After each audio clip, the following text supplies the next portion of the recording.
तो की हाल चाल भाई और उनके बहनों, उम्मीद है तुम सब बढ़िया होते होगे। स्वागत है तुम लोगों का क्लास 10 इंग्लिश लेटर राइटिंग के सेक्शन पे। और तुम लोगों को तो पता ही हमारे पढ़ने का तरीका क्या है, स्मार्ट वर्क करना ज्यादा पसंद है हमें रादर देन हार्ड वर्क। तो आओ करते इस लेटर राइटिंग सेक्शन को डिकोड ऐसे जैसे हम और लियोनार्डो दा विंची के परपोते। आइए देखते हैं बैठन मजा आएगा। हाँ तो यार लेटर राइटिंग सेक्शन काफी आसान है। हाँ तुम लोगों को तो लगा होगा मैंने स्किप भी कर दिया ऐसे। नहीं यार, उस वीडियो में करता तो बहुत लंबा हो जाता, नहीं ऑलरेडी 20 मिनट्स का तो हो ही चुका था। तो चलो यार बकचोदी नहीं करते हुए बढ़ते हैं सीधा मुद्दे पे। तो हमारे सीबीएसई वाले चच्चा के हिसाब से तुम्हारा लेटर राइटिंग जो सेक्शन है ना, वो या तो ना एक ऐसा लेटर आएगा जहाँ में तुम इंक्वायरी करोगे लेटर लिख के किसी चीज़ के बारे में, या फिर तुम लेटर लिखोगे कोई चीज़ का ऑर्डर करने पे या फिर उस चीज़ को कैंसिल करने के बारे में। ठीक है, तो इस वीडियो में हम इन दोनों ही तरीके के लेटर राइटिंग को देखेंगे। बट इससे पहले मेरे भाई कुछ फंडामेंटल्स जो कि तुम्हें जानना चाहिए कोई भी लेटर लिखने से पहले। ये जान लोगे तो लेटर लिखना तो हुआ है भाई साहब। 5 मिनट लगता है लेटर लिखने को बस। ना मैं टाइम वेस्ट करूंगा ना तुम्हें एग्जाम में टाइम वेस्ट करने दूंगा। ठीक है चलो बढ़ते हैं। तो पहला चीज़ जिससे तुम अपना लेटर राइटिंग का शुरुआत करोगे, सेंडर एड्रेस। जो इंसान लेटर को लिख रहा है उसका एड्रेस जो तुम्हें कहाँ मिलेगा, क्वेश्चन पे ही मिलेगा। और इसे तुम्हें लिखना है सबसे ऊपर में लेफ्ट साइड में। ठीक है, और उसका एग्जाम्पल बोलो तो देखो यहाँ पे मैंने एक एग्जाम्पल दे दिया है, बट तुम्हें डरने की बात नहीं है। ठीक है, तुम्हें ये क्वेश्चन पे ही मिल जाएगा और वो तुम्हें कैसे ढूंढना है वो भी मैं तुम्हें इसी वीडियो में बताऊंगा, चिंता मत करो। फिर यार सेंडर एड्रेस के बाद है डेट। पहले तुमने तुम्हारा एड्रेस दिया कि तुम लिख रहे हो, और हमेशा याद रखना ये तुम्हारा एड्रेस मतलब अपना ही एड्रेस मत दे देना। क्वेश्चन में जो पूछा जाएगा कि तुम ये हो, तुम्हारा ये एड्रेस है, वो दोगे तुम। फिर आता है डेट। देखो डेट को ना लिखने का एक सही तरीका होता है, एक स्टैंडर्ड फॉर्मेशन होता है। देखो यहाँ पे मैंने 2 तरीके से लिखा है डेट को, बट ये जो तरीका है ना ये गलत है, क्योंकि मैंने यहाँ पे इस्तेमाल किया है शॉर्ट में जैन। ऐसा मत करना, सीधा यार स्टैंडर्ड फॉर्म में लिखो। पहले डेट लिखना है हमें, फिर लिखना है हमें मंथ, फिर लिखना है हमें ईयर। और कोई शॉर्ट फॉर्म का इस्तेमाल मत करना, फालतू में मार्क्स कटेंगे। ठीक है, फिर तीसरा है रिसीवर एड्रेस। तुम जिसे भेज रहे हो लेटर उसका एड्रेस, ये भी तुम्हें क्वेश्चन में मिल जाएगा, डरने की कोई बात नहीं है। बट देखो मैंने यहाँ में ये क्यों लिखा है पता है? देखो मैंने यहाँ पे कहीं पे मिस्टेक किया हुआ है, यही चीज़ को ढूंढने के लिए मैंने ये चीज़ लिखा है यहाँ पे। बताओ तो तुम कहाँ मैंने मिस्टेक्स किया है यहाँ पे। चलो पोस्ट करो वीडियो को और बताओ। हाँ तुम बहुत स्मार्ट हो, पता कर ही लिए होगे। देखो मैंने द देख रहे हो स्मॉल लेटर का इस्तेमाल किया है। ऐसा करोगे ना भाई साहब तो फिर देख लेना, फिर मुझे मत कहना फिर वीडियो में आके कि भैया आपने जैसा कहा था मैंने तो वैसे ही किया, फिर भी मार्क्स तो नहीं आए। ऐसे ही छोटे मोटे मिस्टेक्स जो मैं करता हूँ तुम्हें नहीं करना है। ठीक है, हमेशा कैपिटल लेटर का इस्तेमाल करोगे शुरुआती पे। ठीक है, फिर बढ़ते हैं 4th सब्जेक्ट। सब्जेक्ट क्या होगा वो क्वेश्चन में मिल जाएगा। वैसे भी सब्जेक्ट 3 ही हो सकता है, या तो तुम इंक्वायरी कर रहे होगे, या फिर तुम कोई ऑर्डर प्लेस कर रहे होगे, या फिर तुम कोई आइटम को कैंसिल कर रहे होगे। ये 3 में से कोई एक तुम्हारा सब्जेक्ट होगा। ठीक है, जो कि तुम्हें क्वेश्चन से मिल जाएगा, डरने वाला कोई बात है नहीं। फिर तुम करोगे सैल्यूटेशन। इसमें तुम्हें सर या मैडम कहना है। कुछ लोग होते हैं जो डियर सर और डियर मैम भी कहते हैं, तो मुझे थोड़ा चेप लगता है। मैं तो यार पसंद करता हूँ सर मैडम कहने में। मतलब ठीक है यार, उन्हें रिस्पेक्ट देना है, बस हमें अपने गोदी पे नहीं चढ़ा लेना है। बेटा जज्बात और बोनर जितना दबाओगे उतना बाहर आएंगे।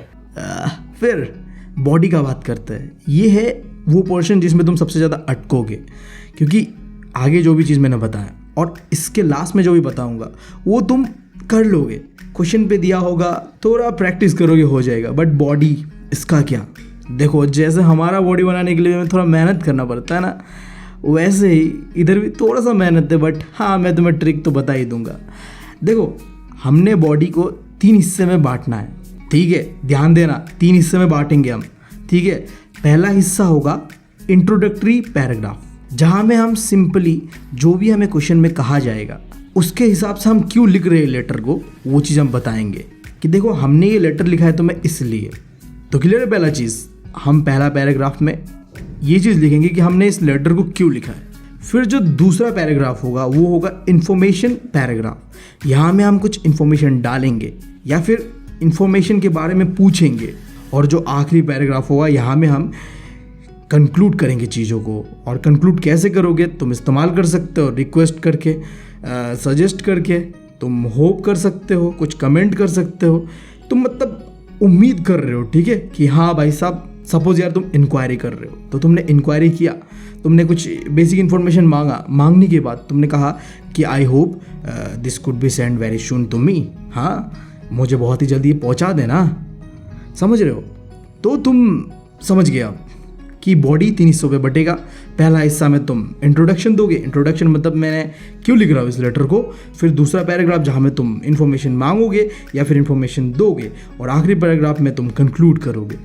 और उसके बाद देखो, ये चीज़ तो तुम्हें पता ही है, your sincere, faithfully, your truly. अब इसमें ना सबसे इंटरेस्टिंग किस्सा मैं बताता हूँ तुम्हें, मेरे साथ जो हुआ था। जब मैं बोर्ड पे एग्ज़ाम देने बैठा था ना, तो मैं स्पेलिंग भूल गया था कि ये सिंसियरली स्पेलिंग क्या होता है और फेथफुली स्पेलिंग क्या होता है। और भाई साहब मेरा इतना फट रहा था ना, मैं प्रैक्टिस कर ही रहा था भाई साहब, क्वेश्चन पेपर में प्रैक्टिस कर रहा था, टेबल में लिख के प्रैक्टिस कर रहा था, याद ही नहीं आ रहा था। बट फाइनली मेरा चूतिया दोस्त बैठा हुआ था पीछे, जिससे मैंने पूछा, ओए ओए ये फेथफुली स्पेलिंग क्या होता है बे? तो पहले तो उसने रिप्लाई नहीं दिया, जैसे वो मुझे जानता ही नहीं है। साला हरामखोर, तू निकल बाहर, निकल भाई साहब, तेरे कांटे फाड़ दूंगा मैं, सही में बता रहा हूँ। जब मैंने ऐसा कहा ना, तो भाई साहब उड़ के आया आंसर, उड़ के, समझ रहे हो ना बात। तो हाँ, और आखिरी चीज़, तुम अपने बारे में बताओगे, अपने बारे में मतलब अपने बारे में मत बताना। जो क्वेश्चन में दिया जाएगा कि तुम कौन हो, वो तुम लिख देना। अगर क्वेश्चन में कुछ भी नहीं दिया हुआ है तो XYZ। तो मैं मान के चल रहा हूँ कि ठीक है, अब तुमने समझ लिया कि कैसे हमें लेटर लिखना है, क्या क्या स्टेप्स को फॉलो करना है। अब यही स्टेप्स को हम प्रैक्टिकली फॉलो करके देखेंगे क्वेश्चन में, ठीक है। इससे पहले ये है तुम्हारा स्टैंडर्डाइज फॉर्मेट एक लेटर का। यहाँ में देखो, सबसे पहला क्या है, सेंडर एड्रेस, कितने बढ़िया से लिखा है, देखा है। फिर क्या लिखा है उसने, डेट लिखा है। फिर क्या लिखा है, फिर लिखा है रिसीवर एड्रेस, जिसे वो लेटर जा रहा है उसका एड्रेस। फिर क्या लिखा है, सब्जेक्ट, फिर सैल्यूटेशन, सर या मैम। फिर क्या, इंट्रोडक्टरी पैराग्राफ, जहाँ में तुम इंट्रोडक्शन दोगे कि तुमने क्यों ये लेटर लिखा है। फिर इंफॉर्मेशन दोगे कि हाँ मुझे क्या चाहिए या फिर मैं क्या जानना चाहता हूँ। और आखिरी में तुम कंक्लूड कर रहे हो। और इन तीनों को ही हम क्या कहते हैं, बॉडी ऑफ द लेटर। हाँ, और उसके बाद तुम क्या करोगे, योर फेथफुली, ये जो भी है तुम वो कहोगे। और आखिर में तुम जो भी हो अकॉर्डिंग टू द क्वेश्चन, वो अपने बारे में मतलब अपना नाम यार लिख दोगे। तो यही है वो फॉर्मेट जो कि नॉर्मली एक लेटर लिखते समय तुम्हें इस्तेमाल करना है 99% समय पे। अब देखते हैं क्वेश्चंस। क्वेश्चन मैंने बताया 3 तरीके के हो सकता है। पहला तरीका कि तुम्हें कहा जाएगा कि एक ऑर्डर प्लेस करके बताओ। तो देखो इस क्वेश्चन में क्या कहा गया कि तुम एक लेटर लिख रहे हो अपने स्कूल का कोई सामान मंगवाने के लिए, स्पोर्ट्स का, लाइट हाउस स्पोर्ट आम्रपाली थाने, जो कि आई गेस महाराष्ट्र में है। ये दुकान है आई गेस, ठीक है, इसका एड्रेस। और तुम्हारा जो स्कूल का नाम है वो है ABC matricular school, civil line, Pune. तो देखो ये क्वेश्चन से ही तुम्हें 2 चीज़ पता चल रहा है। ये जो पहले है ये क्या है, रिसीवर एड्रेस, और जो नीचे में दिया हुआ है तुम्हारा स्कूल का नाम वो है सेंडर एड्रेस, समझ गए। और यहाँ में देखो नीचे पे तुम्हारा नाम भी मेंशन किया है कि तुम कौन हो जो लेटर लिख रहे हो, ठीक है। तो देखो ये जो मैं दे रहा हूँ ना तुम्हें, इसका इस्तेमाल तुम कहीं भी कर सकते हो, कहीं भी। अगर वो लेटर ऑर्डर प्लेसिंग को लेके होता है तो तुम यही फॉर्मेट का इस्तेमाल करोगे। सबसे पहले क्या लिखोगे, सेंटर एड्रेस, जो कि तुम्हें क्वेश्चन से मिल जाएगा। फिर डेट, देखो डेट मैंने कैसे लिखा है वैसे ही लिखोगे। और डेट तो तुम्हें वहाँ नहीं मिलेगा, खुद से ही लिख सकते हो तुम, ठीक है। एग्ज़ाम हॉल वाला जिस दिन तुम एग्ज़ाम देने जाओगे उस दिन का भी लिख सकते हो। फिर रिसीवर एड्रेस, जो ये लेटर रिसीव करने वाला है उसका एड्रेस लिखोगे। फिर सब्जेक्ट लिखोगे। सब्जेक्ट लिखने टाइम को कैसे लिखोगे, प्लेसिंग ए ऑर्डर फॉर, किसके लिए, स्पोर्ट आर्टिकल, जैसे कि इस टॉपिक पे होने वाला है कि हमें स्पोर्ट का सामान चाहिए तो हम स्पोर्ट आर्टिकल लिखेंगे। इसके जगह में कुछ और होता है तो तुम मान लो placing a order for book, text book, कुछ भी हो सकता है, समझ रहे हो बात। फिर सर या मैडम कहोगे तुम, ये तो पता ही है। अब देखो यहाँ से शुरुआत करना जैसे मैं बता रहा हूँ वैसे ही। I am writing this letter to you to place a order for, ठीक है, ये तुम्हें जैसा है वैसे लिखना है। ऑर्डर फॉर व्हाट, जो भी तुम्हें लिखना होगा। जैसे कि यहाँ में हम किसके बारे में ऑर्डर करने वाले हैं, स्पोर्ट आर्टिकल्स, ठीक है, तो वही लिख देंगे हम। उसके बाद the list of the items are given below. देख रहे हो, हमने पहले लिखा कि ये लेटर किसके बारे में है, इंट्रोडक्टरी हो गया। अब हम इसके बारे में डिटेल्स दे रहे हैं यहाँ पे। याद है ना बॉडी ऑफ द पैराग्राफ कैसे लिख रहे थे हम, पहले क्या किया हमने, इंट्रोडक्शन कि क्यों लिखा हमने ये लेटर, फिर अब हम देंगे डिटेल्स।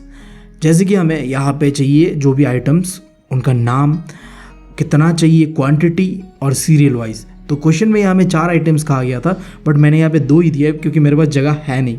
तो तुम समझ जाओ यार, क्वेश्चन के हिसाब से लिखना थोड़ा। उसके बाद क्या लिखोगे, तुमने डिटेल्स दे दिया, तुमने बता दिया कि तुमने क्यों लिखा है लेटर। फिर देखो, I request you to send the item as soon as possible. जैसे लिखा हो वैसे लिख देना, कुछ नहीं करना यहाँ में। आई attach the screenshot of the payment I made for the above mention item supplied. ये जो मैंने आपको लिस्ट दिया है ना सामान का, इसका मैंने पेमेंट कर दिया है और उसका स्क्रीनशॉट को मैंने भेज दिया है साथ ही में, ठीक है। Please feel free to contact if you have any query. अगर आपको कोई भी चीज़ डाउट है तो आप मुझे कॉल कर सकते हो, आप पूछ सकते हो मुझे कि मुझे किस तरीके का सामान चाहिए, कैसा है, नहीं है, ठीक है। जैसा लिखा हो वैसे लिख देना। और आखिर में hope item are deliver in the good condition. तुम ये कोशिश करना चाह रहे हो उन्हें बता के कि भाई साहब सामान सही कंडीशन में पहुंचाना हमें। Thank you for your continuous cooperation and support. देख रहे हो कितना बढ़िया से हमने कंक्लूड किया चीज़ों को। और आखिर में तुम्हें योर सिंसियरली या फेथफुली जो भी होगा और तुम्हारा नाम लिख दोगे। यहाँ पे तुम्हारा लेटर हो गया ख़त्म। अब आई गेस तुम लोगों को थोड़ा बहुत समझ आया होगा। अब बढ़ते हम दूसरा तरीके का लेटर, जहाँ में तुम इंक्वायरी कर रहे होगे, तुम किसी चीज़ के बारे में पता करना चाह रहे होगे। जैसे कि देखो यहाँ में रामा या रमेश जो भी है, एक लड़का है जो कि पता करना चाह रहा है जर्मन लैंग्वेज के बारे में, जर्मन एम्बेसी में, ठीक है। देखो यहाँ में एड्रेस कौन सा होगा, जो तुम्हारा आगे दिया हुआ है, ठीक है, लाजपत नगर। एक मिनट, ये लाजपत नगर मैंने कहीं सुना है ऐसा लग रहा है। तो मुझे बताओ तो कौन सा गाना में हमने ये सुना है लाजपत नगर के बारे में। जो बता दिया ना भाई साहब, उसको तो भाई साहब हार्ट मिलने ही मिलने, और उसका कमेंट मैं पिन पॉइंट कर दूंगा कौन सा गाना पे है ये लाजपत नगर। तो ठीक है, हाँ, तो ये पहला जो है तुम्हारा एड्रेस है लाजपत नगर दिल्ली, ठीक है। और जिसे तुम भेज रहे हो ना, रिसीवर एड्रेस वो कहाँ है, वो है ये चाणक्यपुरी न्यू दिल्ली। देखो तुम्हें मिल गया सेंडर एड्रेस और रिसीवर एड्रेस। फ्री में मार्क मिल रहा है भाई लेटर्स में। तो मैं तुमसे यही कहूँगा कि भाई लेटर मत छोड़ना, पैराग्राफ छोड़ दो बट लेटर मत छोड़ना। तो वही ट्रेडिशनल तरीका रहेगा। पहले हम लिखेंगे सेंडर एड्रेस, फिर लिखेंगे हम डेट, फिर लिखेंगे हम रिसीवर एड्रेस, फिर लिखेंगे हम सब्जेक्ट। और उसका लिखने का तरीका क्या रहेगा, इंक्वायरी रिगार्डिंग जो भी तुम्हारा चीज़ होगा। जैसे कि हम यहाँ पे, तो जैसे कि हमें यहाँ में जानना है जर्मन लैंग्वेज कोर्स के बारे में, तो हम यहाँ पे लिखेंगे inquiry regarding German language course, समझ गए। उसके बाद सर या मैम जो भी होगा तुम्हारा वो लिखोगे। फिर अब देखो एक चीज़, यहाँ में मैं सर या मैम, तुम भी एग्जाम में सर या मैम मत कहना, कोई एक ही ऑप्शन लेना है तुम्हें, ठीक है। तो मैं मान के चल रहा हूँ तुमने सर ही लिया होगा, चलो मैम ले लो, तुम्हारा मर्जी। फिर this is the response of your advertisement. देखो यहाँ में एज इट इज़ जैसे लिखा हुआ है तुम्हें ऐसे लिखना है। कुछ चीज़ें जो तुम्हें चेंज करना है, जो मैं तुम्हें हाईलाइट अभी कर दूंगा। This is in response to your advertisement in the. अब देखो अगर न्यूज़पेपर के बारे में बता दिया गया होगा तो तुम वही न्यूज़पेपर का नाम लिखोगे। अगर नहीं बताया गया है तो तुम times of India, the Hindu, कुछ भी लिख सकते हो, ठीक है। ऑन द डेट ऑफ, देखो यहाँ पे ध्यान दो, तुमने एक एडवर्टाइजमेंट पढ़ा, वो एडवर्टाइजमेंट कब छपा था वो डेट को लिखना है तुम्हें। अब मान लो तुम्हें नहीं पता वो डेट, तो तुम कुछ भी डाल सकते हो। बस ये याद रखना, तुम कुछ भी जो डेट डाल रहे हो ना, वो डेट जो तुम लिख रहे हो ना, डेट से पिछला डेट होना चाहिए। तुम फ्यूचर में जाके एडवर्टाइजमेंट तो नहीं पढ़ोगे ना भाई साहब, अंतर्यामी हो, नहीं तुम कर भी सकते हो, तुम्हारा मर्जी भाई। बट बीइंग ए नॉर्मल इंसान, जो तुम डेट पे लेटर लिख रहे हो उससे पहले ही कोई डेट चुनना। और तुम अगर फ्यूचर देखते हो, फ्यूचर टाइम ट्रैवल करते हो, तब तुम आगे भी लिख सकते हो, वो तुम्हारे ऊपर है। जैसे कि मैंने यहाँ पे लिखा है, देखो अप्रैल 24, तो ये तो पिछला डेट ही हुआ है कि नहीं। फिर regarding the inquiry of German language course, यहाँ में तुम्हें क्या चीज़ चेंज करना है, जर्मन लैंग्वेज कोर्स को इसको हटा के जो भी तुम्हारा क्वेश्चन पे दिया जाएगा उसे तुम्हें यहाँ पे डाल देना है, offered by your institute. Same लिखोगे जैसा है वैसा। बाकी जो नीचे लेटर है ना सब कुछ सेम रहेगा। क्या है देखो, I want to join this course, कि मैं ये कोर्स ज्वाइन करना चाहता हूँ, but before that I would like to know the following details, इससे पहले मैं कुछ चीज़ जानना चाहता हूँ। तो तुमने ध्यान दिया ये जो बॉडी का कौन सा पार्ट है, दूसरा पार्ट जहाँ में तुम इन्फॉर्मेशन जानना चाह रहे हो। Eligibility criteria for the course, duration, fee structure, future prospects of the course, ये सारी चीज़ तुम जानना चाह रहे हो। और उसके बाद तुम कंक्लूड करोगे चीज़ों को, I will be grateful if you send me the prospectus. Prospectus क्या होता है, एक बुक टाइप का होता है जहाँ में हर चीज़ तुम जो भी कोर्स के बारे में, जो भी इंस्टीट्यूट के बारे में जानना चाहते हो वो सब दिया होता है। Prospectus alone with the enrolment form so that I could registered in the course in at the earliest. Your sincerely लिखोगे, उसके बाद जो भी तुम्हारा नाम होगा XYZ तुम वो लिख दोगे और तुम्हारा हो गया ख़त्म। अब देखो मैंने तुम्हें 2 तरीके का लेटर लिखना सिखा दिया है। पहला क्या था, तुम कैसे ऑर्डर करोगे कोई चीज़ को, फिर क्या था इंक्वायरी करना, अब आखिरी जो है ऑर्डर कैंसलेशन। इसके ऊपर मैं ये क्वेश्चन दे रहा हूँ तुम्हें, इसे देखते हुए तुम खुद से ट्राई करो। और मतलब दिया हुआ है सब कुछ, ठीक है, तुम्हें बस देखना है और खुद से ट्राई करके एक स्टैंडर्ड फॉर्मेट बनाना है। तो आई गेस तुम कर लोगे, ठीक है यार। तो मैं ये चीज़ तुम्हारे ऊपर ही छोड़ रहा हूँ। चलो ख़त्म करते हैं वीडियो को। आई होप तुम्हें वीडियो पसंद आया हो, कुछ समझ में नहीं आया तो कमेंट्स करो, और मैं तुम लोगों के इंग्लिश के लिए क्या कर सकता हूँ तो मुझे बताओ। देखो यार, तुम लोग जो कह रहे हो ना साइंस तो थोड़ा रुक जाओ यार। इंग्लिश के लिए मैंने कुछ नहीं किया तो इंग्लिश के लिए कर लेता हूँ। फिर साइंस का बन रहा है, धीरे धीरे नोट्स बन रहा है। मैं बायोलॉजी का जो हेरिडिटरी है वो उसका नोट्स लगभग कंप्लीट होने ही वाला है। बहुत ही छोटा और क्रिप्स नोट्स बना रहा हूँ तुम लोगों के लिए। बस तुम लोग एक बार एग्ज़ाम के 2 दिन पहले पढ़ोगे ना, फिर भी हो जाएगा वो। तो कुछ ऐसा है। तो अगर कोई और मदद चाहिए तुम इंग्लिश में तो मुझे बता सकते हो। बाकी तुम लोगों से जाते जाते यही कहना है, thank you, love you all.